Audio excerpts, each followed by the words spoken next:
artisanale de Soumbédioune. J'étais dans la chambre des métiers, j'étais élu à la chambre des métiers, mais cette année, comme ils ont renouvelé leur bureau, malheureusement, beaucoup aussi. Mais ce n'est pas par incompétence, mais parce que c'est des presque artisans, il faut céder la place.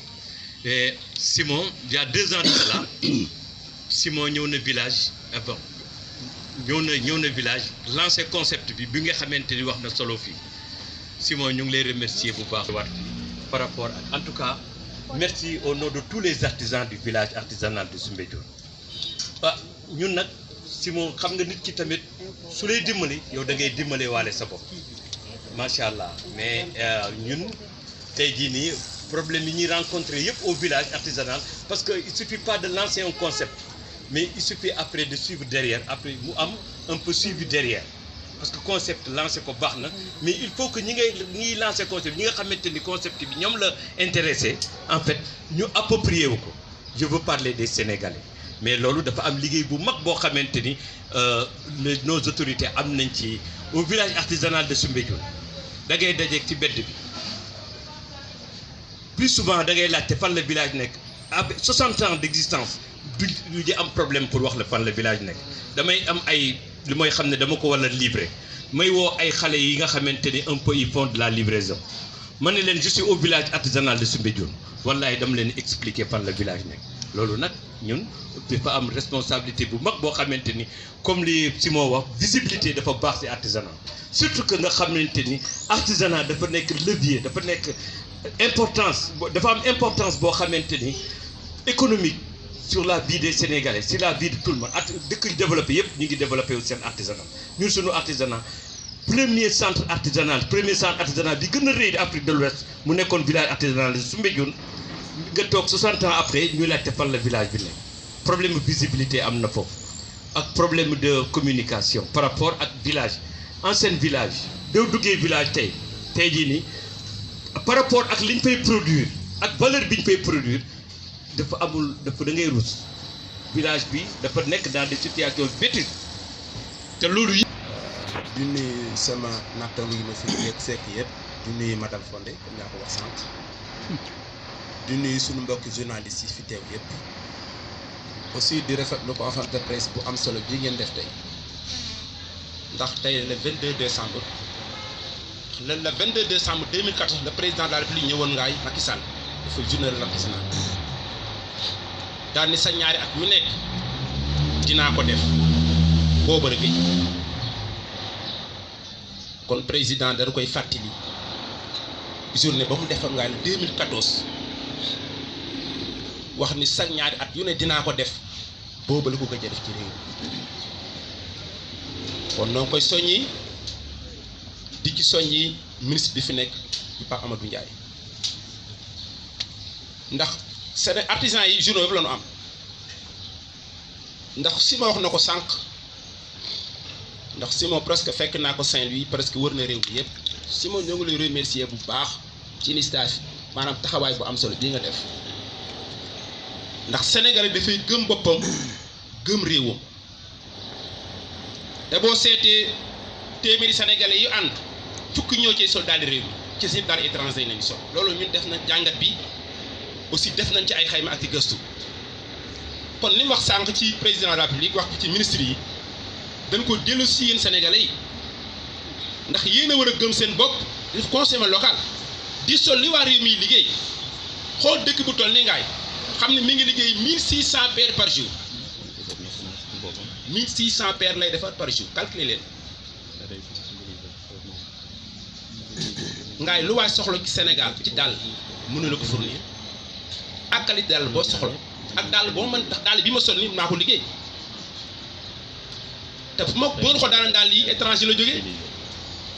ñu des nañ formation bitim réew suñuy doom def nañu ko suñu jarabaat def nañu ko 3FPT ak ONFP kon li suma lu mu wax sànq di xel formé na xale yi lu am solo la même saag yi xale yi jàngee war na ko jëgaani bitim réew ndax xam nga ministre de l'éducation jamono yi passé def na lu am solo mooy fexe ba solol xale yi réew mi ñuy jàng ci école yi dañoo war fexe nag ba xale yi jàng ci école yi saag yi ñuy jàng xale yi waa artisan yi réew mi liggéey ko daal li ñuy sol artisan yi liggéey réew artisan yi liggéey ci réew mi liggéey ko ndax boo seetee li ci bari dañ ko jagaandi bitim réew te gis naa ni maanaam xale yére yi ñu doon sol di koy maanaam yére yi ñu sol maanaam jamono yi passé yére yi tey doon ñaw pour xale yi ñu ci bari gis nañ ci seen bopp man gis naa ñoom gis nañ ci seen bopp ñoom amuñu ay machine sax ci jël ay machine. Bonjour à tous, je m'appelle Ndeye Fatou Dieng, maa ngi tudd Ndeye Fatou Dieng, je suis économiste fiscaliste au sein du gouvernement fédéral canadien. Il y a de cela quelques années, j'ai décidé de faire le grand saut ñibbi si suñu réew jéem a créer implanter des choses bien de chez nous. Et bi ma agsiwee Sénégal li ma remarqué c'est que ñun dañoo jeex sénégalais masse corporelle am dafa jeex. Et ensuite lekk bi ma nekk di xool lekk bi di étudier et j'ai vu aussi que lu ëpp ci suñu doom yi li ñu leen di jox pour ñu lekk du alternative yu ñu moom. C'est des biscuits qui nous arrivent de Turquie, c'est des chips, c'est à la mode maintenant, c'est des puffs mooy yi ñu soufflé alors que ñun dañu yàgg am suñu lekk bopp fondé dans l'Afrique de l'Ouest. Ça nous est intrinsèque suñu lekk la ku si dëkkoon sa kër maam wala nga mën a nekk au village moom nga daan lekk et c'est une nourriture dans laquelle on se retrouve. Donc j'ai enlevé ma casquette de fiscaliste et d'économiste pour entrer dans le marché sénégalais parce qu'en tant qu'économiste, d'accord, j'avais tous les diplômes qu'il fallait, mais il me manquait cette immersion-là dans le marché sénégalais. ñëw mbëkkante gaay ñu dóor ma xam comment ça fonctionne, personnalité économique sénégalaise ak cycle économique sénégalais, cycle que tabaski bu jotee li ñuy jaay, korité bu jotee nit ñi seen comportement de consommateur et aussi système de fin de mois yi que nit ñi fin de mois wala début de mois la ñuy gën a am xaalis moment boobu la ñuy dépenser et tout. Et pour avoir cette notion-là, il fallait être dans le bain. Il ne me fallait pas être dans un bureau climatisé pour savoir que Sénégalais alpha qui a un salaire de 100 000 francs, lii mooy comportement économique am. Donc la création d'e-Fondé est non seulement une immersion dans le marché sénégalais, mais aussi c'est une étude profonde du comportement du consommateur sénégalais. Personnel en réalité, parce que de l'autre côté, j'en fais un business qui me permet aussi de promouvoir notre nourriture, le local. Parce que la problématique du fondé, c'était l'emballage. En arrivant, le businessman, le banquier a envie de manger son fondé. Mais il n'y a pas d'entrepreneur assez fou pour dire, ok, je vais essayer de vendre mon fondé plus cher, mais de le mettre dans un emballage qui va attirer d'autres personnes, qui va attirer d'autres consommateurs. Donc ceci étant fait, on a pu trouver un emballage qui respecte les normes environnementales, donc en papier, qui met en avant l'économie, l'écologie. Et à partir de ça, toute personne qui est dans un bureau est habilitée à avoir son fondé le matin sur son bureau et ne pas être complexé à le poser sur son bureau et à être fier de dire je m'appelle tel, je mange du fondé le matin. Parce que je me mets à contre-courant de ce qu'on dit. C'est-à-dire que c'est bien beau de dire on doit, dañu wara, mais li ñu wara il faut que mu am kenn ku ñemee ku ñu jox solution. Dañu wara sol yëre fii, mais il faut que l'option soit prête. On appelle ça ready option, c'est-à-dire que option ba nga xam ne c'est prêt à être consommé. Je veux bien m'habiller ici, mais encore faudrait-il qu'il y ait des inventeurs, des promoteurs, des entrepreneurs qui sont prêts à m'offrir cela en temps et en lieu. Je n'ai pas forcément envie d'aller voir un tailleur qui va prendre son temps, qui n'est pas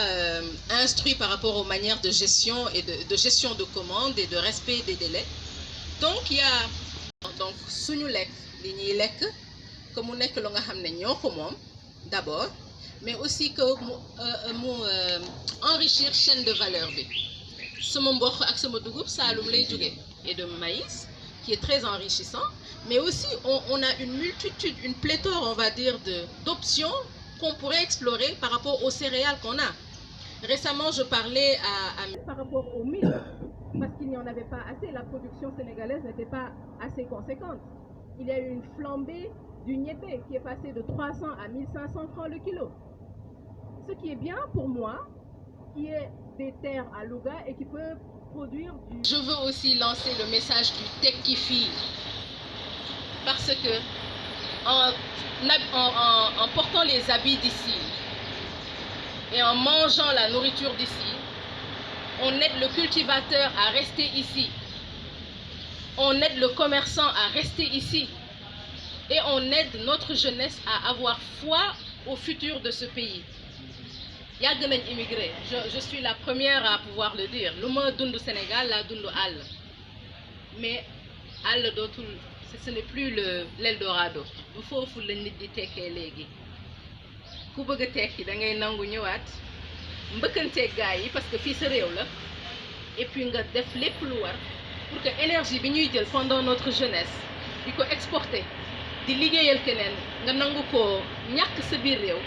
pour que mu mën a jur loo xam ne da nga koy bàyyil sa njaboot et da ngay inspirer aussi des jeunes comme toi, ta famille et aussi toutes les personnes qui auront l'occasion de te rencontrer et d'être un exemple pour que les autres qui sont dehors et qui ont de l'expérience, des compétences aient foi au Sénégal et veuillent revenir pour ensemble qu'on puisse bâtir ce pays.